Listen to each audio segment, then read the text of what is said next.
Sutra Terata yang menakjubkan. Bab 18. Jasa kebajikan dari turut bersuka cita. Shin Fa Xiang Sutra Teratai episode 1632. Praktik bodhisattva sebagai benih dan merealisasikan buah pencerahan setelah sangat lama. Datang dan pergi dengan mengendarai kondisi sekitar. Menjalankan praktik bodhisattva sebagai benih untuk menggapai buah kebudaan. Setelah melewati ratusan juta kapal, sangat lama sekali, barulah memperoleh buah pencerahan. Hanya ditakutkan kalau tidak mau giat dan tekun mencari. Itu sebabnya Buddha mengutip pada benih sebab dan kondisi pendukung dari dirinya sendiri. Pada masa kehidupan sebelumnya pernah menjadi raja, sangat mulia di antara manusia. Namun, rela mengorbankan jiwa kehidupan dan menjadi hamba demi mencari dharma. Setelah masa sangat lama sebagai makhluk suci, barulah merealisasikan kebodian. Ditakutkan para makhluk menaruh gentar dan tidak mau bergerak maju. Datang dan pergi dengan mengendarai kondisi sekitar. Menjalankan praktik bodhisattva sebagai benih untuk menggapai buah kebudaan. Ini menceritakan bagaimana pada kalpa yang jauh lalu, beginilah Sang Buddha dari kehidupan ke kehidupan, mengendarai benih sebab dan kondisi pendukung. Datang dan pergi, beliau selalu menjadi seorang bodhisattva. Beliau selalu menanam benih, menebarkan benih bodhisattva, menjalankan praktek bodhisattva. Praktek bodhisattva selalu memiliki tujuan yang ingin dicapai, yang mengarah pada buah kebudaan. Jadi, seperti yang sering saya katakan sebagai praktisi Buddhis, jika kita ingin mencapai kebudaan, kita harus mengikuti jalan bodhisattva. Jalan bodhisattva membutuhkan kerja keras. Pertama, kita harus menaklukkan pola pikir kita sendiri. Kemudian, kita harus memiliki kekuatan ikrar untuk pergi ke tengah orang banyak, menyelamatkan dan membimbing para makhluk. Ini adalah prinsip-prinsip sejati dari Dharma Buddha. Sang Buddha untuk menggapai prinsip-prinsip sejati ini harus mempraktekkan jalan bodhisattva. Jika kita dapat terus-menerus mengikuti jalan bodhisattva yang tak berujung, begitu kita tiba di tujuan akhir, bukankah kita akan mencapai buah kebudaan? Kita tidak peduli tentang ini. Yang terpenting adalah menempuh jalan bodhisattva. Jadi, menjalankan praktik bodhisattva sebagai benih untuk menggapai buah kebudaan. Praktik demikian adalah praktik bodhisattva. Terus-menerus berjalan maju, dengan sendirinya bisa mencapai kondisi kebudaan. Berujung pada kondisi kebudaan, setiap orang memiliki sifat hakiki. Setiap orang setara. Sifat hakiki Tathagata adalah murni. Sifat hakiki yang murni ini tergantung pada bagaimana kita membangkitkan tekad, menentukan arah jalan yang akan kita lalui. Setiap orang yang berjalan di jalan yang benar, pada akhirnya akan kembali ke sifat hakiki yang demikian adanya. Semua orang sama memiliki praktik sebagai benih dan buah balasan. Bukan hanya dimiliki Buddha Sakyamuni, melainkan kita setiap orang yang memiliki sifat hakiki. Praktek bodhisattva harus dijalankan. Kita harus menjaga kondisi batin kita agar bebas dari pencemaran, tenang dan jernih. Namun meskipun kita masuk ke dalam kerumunan orang banyak, kita harus mempertahankan ketenangan dan kejernihan hati kita. Tidak takut akan penderitaan, tidak takut akan kesulitan. Inilah jalan bodhisattva. Setiap orang memilikinya. Hanya saja setiap orang harus berusaha dengan tekun. Maka setelah melewati ratusan juta kalpa, walaupun sudah sangat lama, sudah melewati ratusan juta kalpa. Ratusan juta kalpa artinya tidak dapat dikatakan berapa lama waktunya. Tidak dapat dihitung. Maka dikatakan sebagai ratusan juta kalpa. Sebenarnya berapa ratus juta? Sulit untuk dikatakan. Dikatakan ratusan juta. Waktu yang demikian panjang menunjukkan banyak kalpa. Satu kalpa saja sudah sulit untuk dihitung, apalagi banyak kalpa. Oleh karena itu, banyak kalpa adalah waktu yang panjang. Ratusan juta kalpa, sungguh waktu yang sangat panjang. Dalam masa pembinaan diri ini, apakah kita masih terus menjaga para makhluk, atau hanya mendengar dharma saja? Apakah cukup hanya dengan memahami dharma? Saya takut semua orang hanya terhenti pada mendengar dharma, tidak benar-benar masuk ke kerumunan orang banyak. Dan jika mereka masuk ke kerumunan orang banyak, mereka juga tidak fokus. Tidak fokus berarti pikiran bercampur aduk. Saya takut mereka tidak tekun. Ini tidak fokus dalam mempraktekkan jalan bodhisattva. Mereka juga tidak akan mempraktikkan jalan bodhisattva untuk waktu yang lama. Demikian tidak tekun untuk membina diri dengan sungguh-sungguh dan menjaga jalan bodhisattva ini dengan baik. Kurangnya konsentrasi, inilah yang dikhawatirkan oleh Buddha. Khawatir muridnya tidak tekun membina diri, tidak bisa dalam waktu yang sangat panjang untuk menggenggam niat awal. Ketika mereka mengikuti Buddha untuk menjalani kehidupan monastik, tujuan mengikuti Buddha dan menjalani kehidupan monastik adalah untuk fokus, menjalankan praktik bening untuk menggapai buah kebudaan. Yang ditakutkan adalah niat awal orang-orang adalah demikian, namun lama-kelamaan menjadi tidak sabar, juga tidak bersedia menahan penderitaan, sehingga menjadi tidak fokus dan tidak tekun. Mereka memohon ajaran pada Buddha hanya untuk dapat mencapai kebudaan. Tetapi untuk bisa mencapai kebudaan, bukankah kita harus bersedia untuk bersumbangsi? Mereka hanya mengharapkan buah tanpa praktik sebagai benih. Inilah yang dikhawatirkan oleh Sang Buddha. Maka Buddha Sakyamuni mengutip pada benih sebab dan kondisi pendukung dari dirinya sendiri. Beliau mempraktikkan prinsip kebenaran ini di dunia.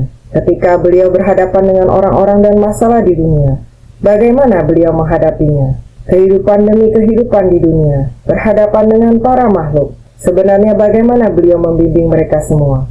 Bagaimana beliau sendiri harus menjaga dharma dan mempraktikannya pada setiap kehidupan dalam menghadapi benih sebab dan kondisi pendukung. Dalam menghadapi orang-orang, Buddha menggunakan wujud yang berbeda untuk datang dan pergi ke dunia ini. Pada masa kehidupan sebelumnya pernah menjadi raja, sangat mulia di antara manusia. Namun rela mengorbankan jiwa kehidupan dan menjadi hamba demi mencari dharma. Dalam Sutra Teratai, bab Dewa Data, ada satu bagian yang sangat panjang yang mengatakan bahwa ada seorang raja yang sangat senang dengan dharma Buddha. Beliau merasa semua dharma Buddha yang dia cari seperti ada kekurangan sesuatu. Dia merasa belum tuntas. Dia memerintah dengan rajin dan sayang pada rakyatnya. Negaranya sangat makmur. Para menteri sangat setia pada negaranya. Jadi beliau tidak khawatir terhadap negaranya. Rakyat aman dan bahagia. Dia sangat sungguh hati. Dia mempertimbangkan bagaimana menerapkan dharma Buddha untuk memerintah negaranya. Bagaimana membuat rakyatnya makin sejahtera, kaya, makmur dan merata. Dan bagaimana dia membuat rakyatnya yang kaya makmur sambil membantu mereka memahami prinsip kebenaran. Beliau berharap orang-orang bersedia untuk mencari dharma Buddha. Dia suka mencari dharma Buddha. Prinsip kebenaran dari dharma Buddha membuat tubuh dan hatinya merasa sangat leluasa. Sangat berharap rakyat di negaranya semua biasa hidup sejahtera dan bisa damai dan leluasa. Inilah yang ingin dia berikan kepada rakyatnya. Jika dia sendiri tidak memahami prinsip dengan jelas, maka dia tidak dapat membantu rakyatnya untuk memahami dharma Buddha. Tidak memungkinkan hidup mereka damai dan leluasa. Maka naskah sutra sebelumnya artinya bahwa bagaimanapun hidup kita sangat berlimpah, kita bisa mempraktekkan pemberian besar kepada 4 jenis makhluk hidup. Semua makhluk hidup, kita berharap untuk menghargai semua jenis makhluk hidup. Berharap bisa memberikan cinta kasih kepada mereka. Naskah sutra sebelumnya juga mengatakan bahwa tidak peduli bagaimana kita mencintai mereka, kekayaan materi, hal-hal yang mereka butuhkan untuk hidup tanpa kekhawatiran, segala peralatan untuk hiburan mereka. Namun ini hanya bisa dinikmati satu kehidupan saja. Dia berharap mereka bisa memiliki kapasitas batinia yang dari kehidupan ke kehidupan, bisa membuat setiap orang menuju ke jalan kebudaan. Inilah pemberian tertinggi untuk semua makhluk, yakni berkah dan kebijaksanaan sejati. Tetapi jika kita sendiri tidak memiliki dharma yang cukup, maka dia harus mencarinya lagi. Jadi naskah sutra sebelumnya mengatakan, kita harus ingat bahwa kita harus membina diri. Semua orang berdana ingin menjadi dermawan agung. Kita harus lebih tekun membina diri, bukan hanya memberikan cinta kasih secara lahiriah. Kita juga harus lebih tuntas, agar mereka bisa ikut membina diri. Maka dermawan agung ini memberikan sumbangan sangat banyak. Akan tetapi juga bisa membuat mereka mencapai buah kesucian keempat kearahatan dan menjadi praktisi yang sangat terlatih.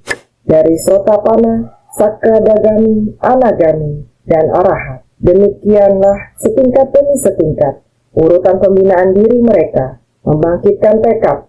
Ini adalah tekad awal. Ini baru saja membangkitkan tekad. harus masuk ke tahap sotapana, baru disebut mulai memasuki. Maka belum memperoleh buah, baru saja masuk, baru saja mulai melangkah. Anda sudah masuk ke dalam, juga sudah membina diri dengan sepenuh hati. Bagaimana harus menaklukkan sikap batin kita?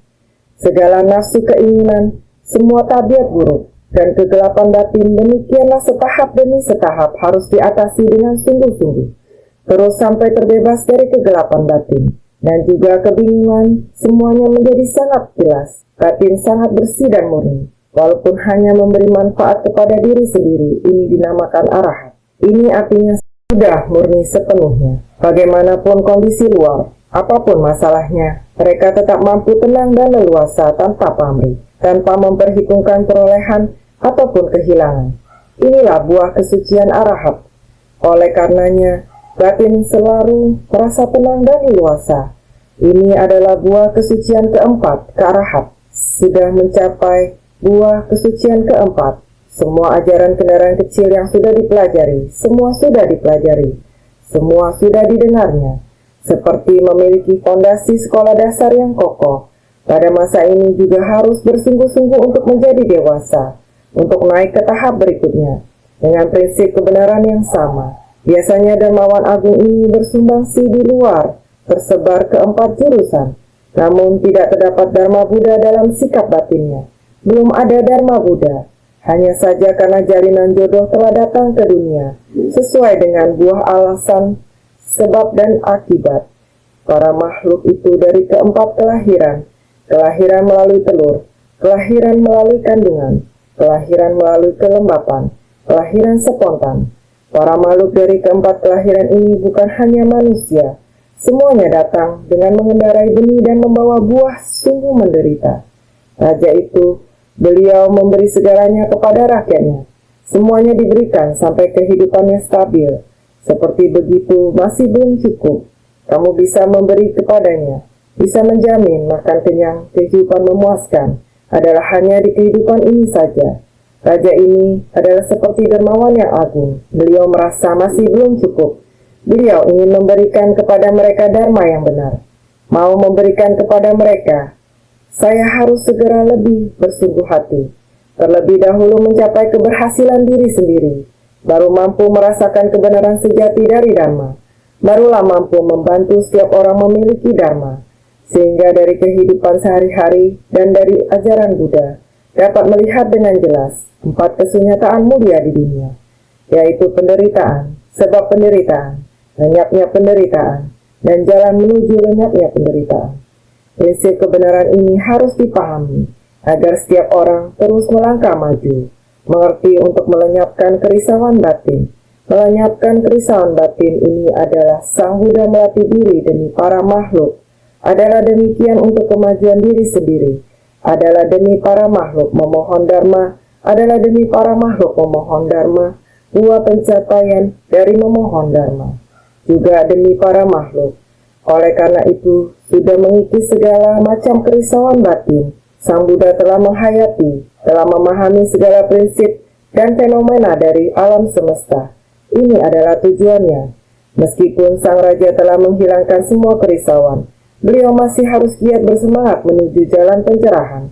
Saat ini untuk dapat giat bersemangat menuju jalan pencerahan, ia memerlukan guru pembimbing.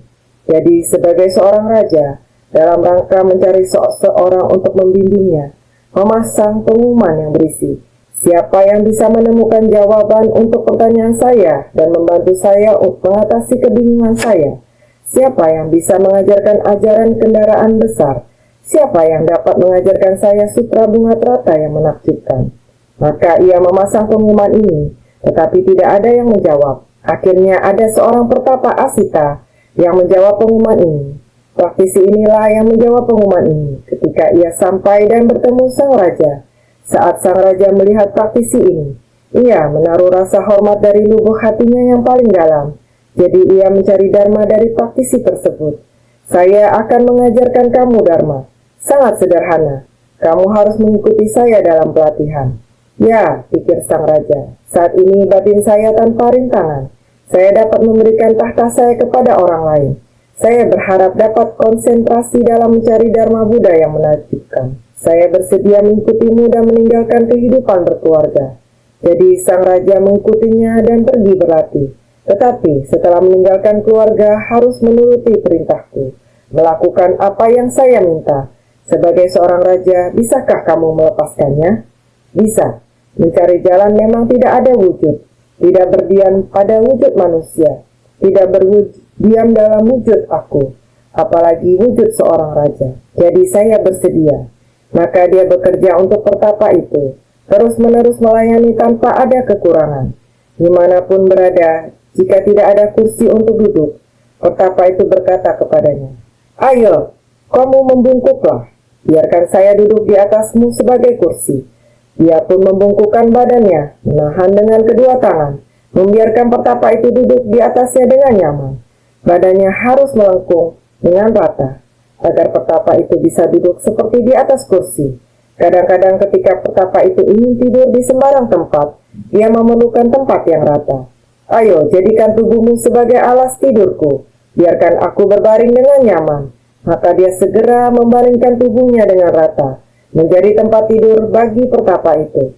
Tidak peduli betapa berat kehidupan yang dia jalani, dia menerimanya dengan tulus. Tidak ada keluhan, tidak pernah menolak kehendak pertapa tersebut, bahkan tidak sedikit pun.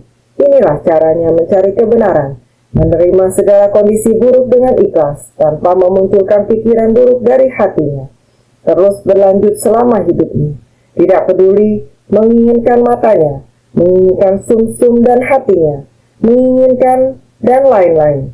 Kepala, mata, sumsum tulang, otak bisa didonorkan kepada orang lain.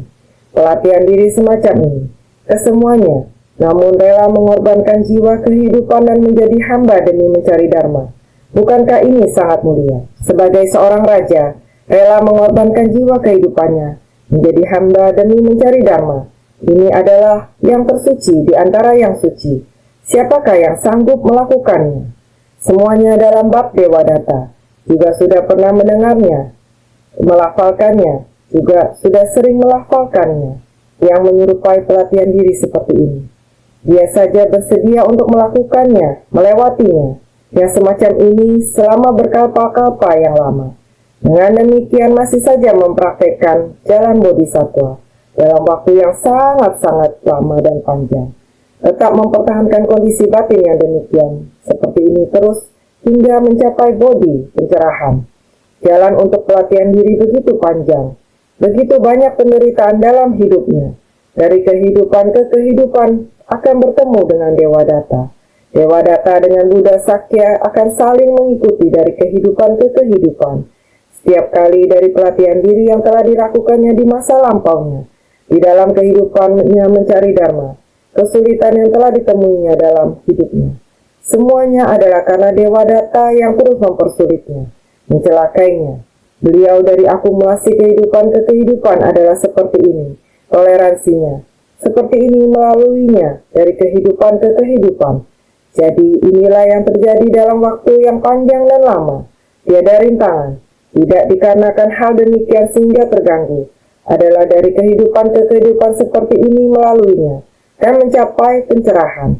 Hal ini dikarenakan takut. Takut semua makhluk hidup tidak dapat menahan penderitaan, sehingga ditakutkan para makhluk. Ditakutkan para makhluk adalah semua makhluk hidup, karena mereka ingin berlatih, tetapi tidak dapat menahan susah dan lelah. Menaruh gentar yang demikian, membina diri demikian sulit.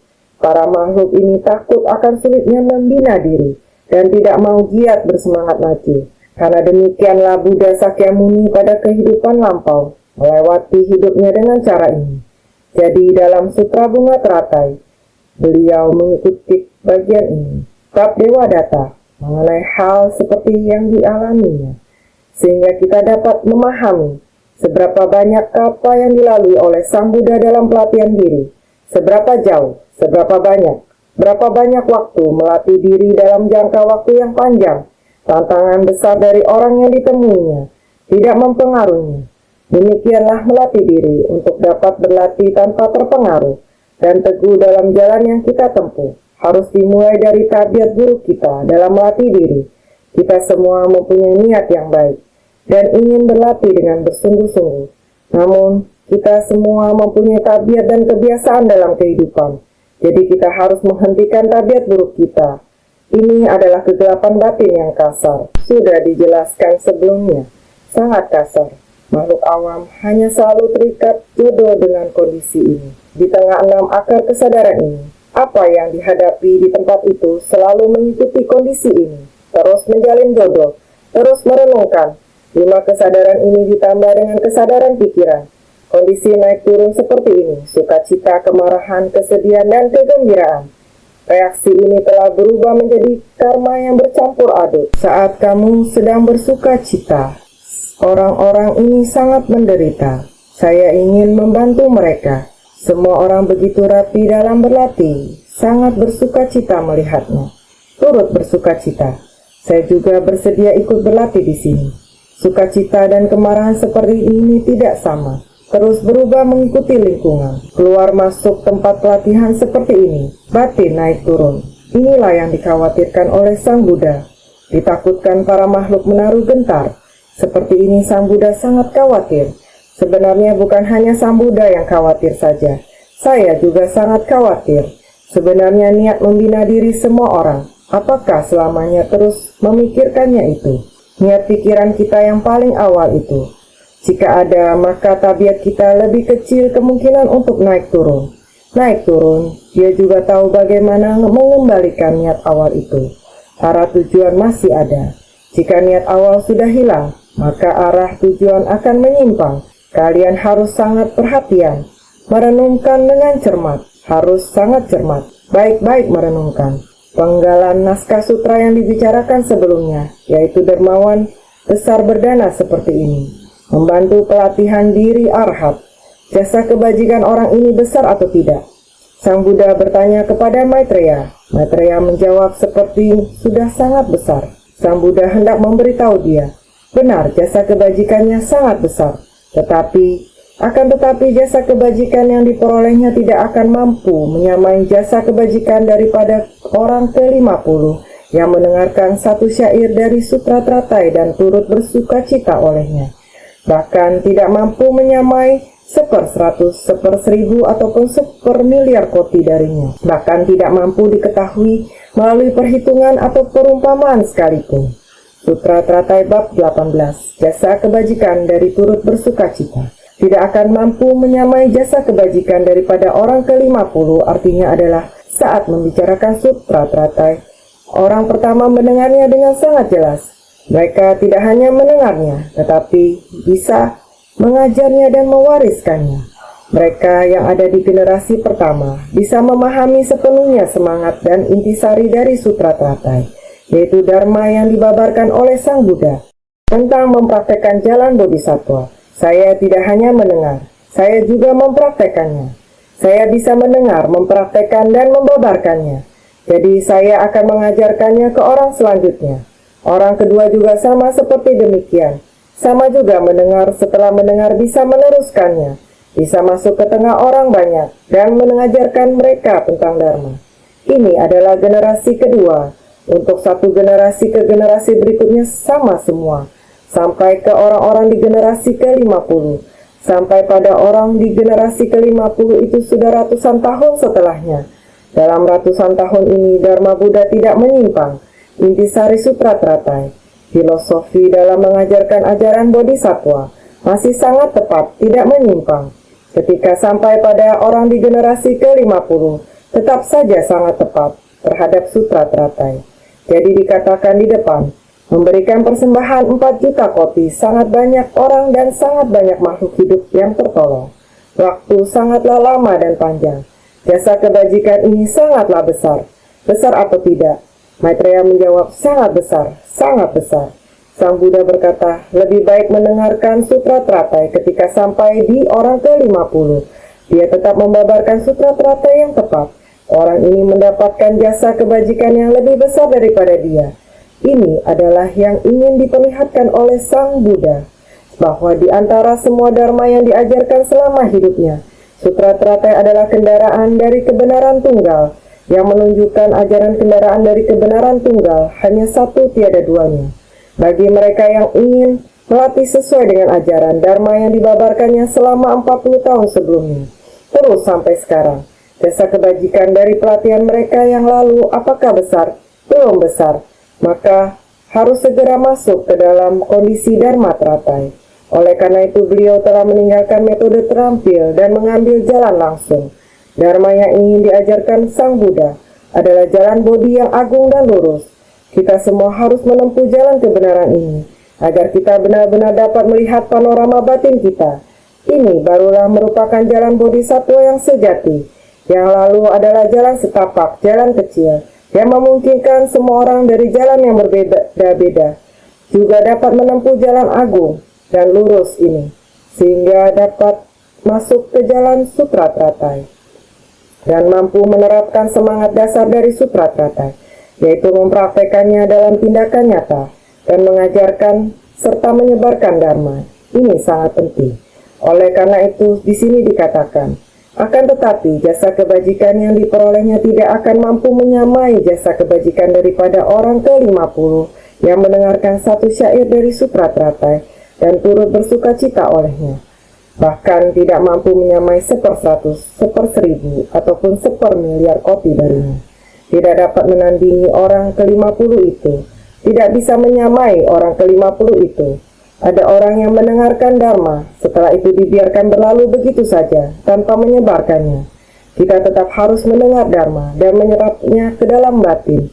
Jika kita bersuka cita mendengar setiap syair, maka jasa kebajikannya besar.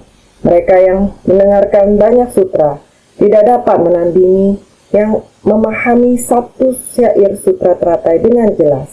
Sekiranya seseorang hanya berwawasan luas dan suka mempelajari jalan kebenaran, pasti sulit untuk menemukan jalan kebenaran.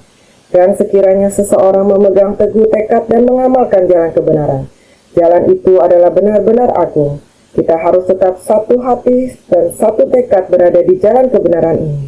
Kita harus benar-benar mempertahankan tekad kita. Oleh karena itu, kita harus lebih bersungguh hati. Maka bahkan tidak mampu diketahui melalui perhitungan atau perumpamaan sekalipun, masih saja tidak akan pernah menandingi orang ke-50 ini. Bagi mereka yang turut bersuka cita mendengarkan sutra, baik hanya satu kalimat, satu syair, jasa kebajikan mereka sangatlah besar. Inilah kelebihan dari mendengarkan Sutra Teratai. Sehingga ada banyak orang meskipun mereka mendengarkan banyak sutra, berwawasan luas, dan suka mempelajari jalan kebenaran, tetap akan sulit untuk menemukan jalan kebenaran. Mereka masih belum dapat benar-benar kembali ke sifat hakiki yang demikian adanya. Jalan itu adalah jalan Bodhisattva. Ini sangatlah penting. Oleh karena itu, kita semua harus lebih bersungguh hati. Bagian sutra berikut mengatakan demikian. Ajita, jasa kebajikan dari orang ke-50 ini, di mana dalam gilirannya mendengarkan Sutra Teratai dan turut bersuka cita adalah asamkeya tak terhingga dan tak terbatas. Sutra Teratai bab 18. Jasa kebajikan dari turut bersuka cita seharusnya tak terhingga dan tak terbatas.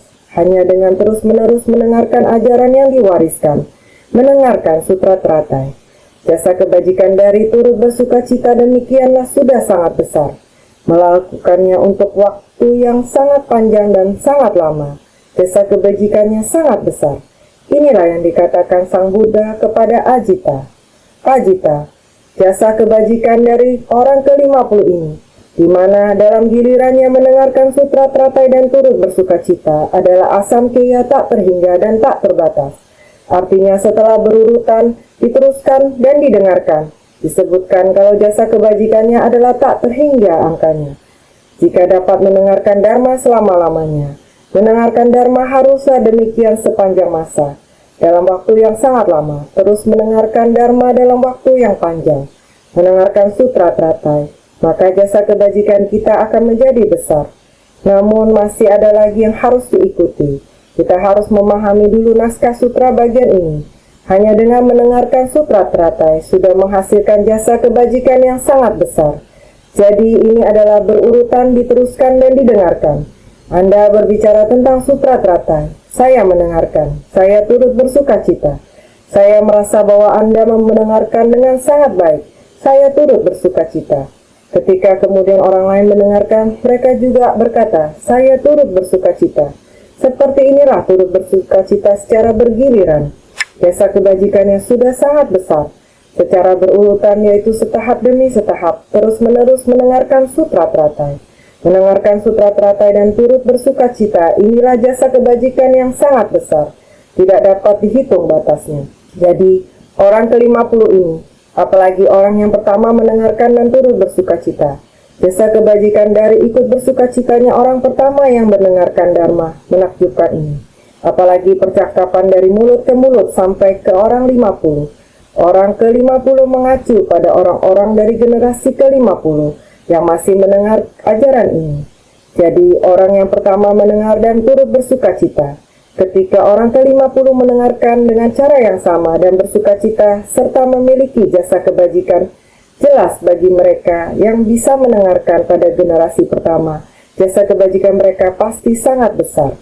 Cobalah mengamati sesuatu hal. Semakin lama semakin rusak. Namun kita tahu bahwa orang-orang sebelum kita mendengarkan dan memiliki keyakinan dan pemahaman terhadap Dharma, sehingga kita bisa lebih memahami ajaran tersebut. Jadi ketika giliran kita mendengarkan ajaran tersebut, mendengarkan sedemikian rupa dan merasa sangat antusias, ketika mencapai generasi ke-50, apakah orang masih antusias seperti ini? Apakah mereka masih bersemangat tentang hal itu? Apakah mereka? Kita tidak tahu ini. Tetapi bagi orang-orang generasi ke-50 ini, mereka masih bersuka cita. Kita harus memahami hal ini dengan sangat jelas. Oleh karena itu, orang pertama yang mendengarkan satu kalimat maupun satu syair Dharma menakjubkan ini. Jasa kebajikan dari turut bersuka cita sangat besar. Orang dari generasi pertama ini tidak berhenti meneruskan dan meneruskan sampai ke generasi ke-50. Kebenaran ini, prinsip kebenaran ini, apakah mereka dapat meneruskan sesuai dengan apa yang mereka dengar? Apakah ada perselisihan? Apakah ada penyimpangan? Sangat sulit.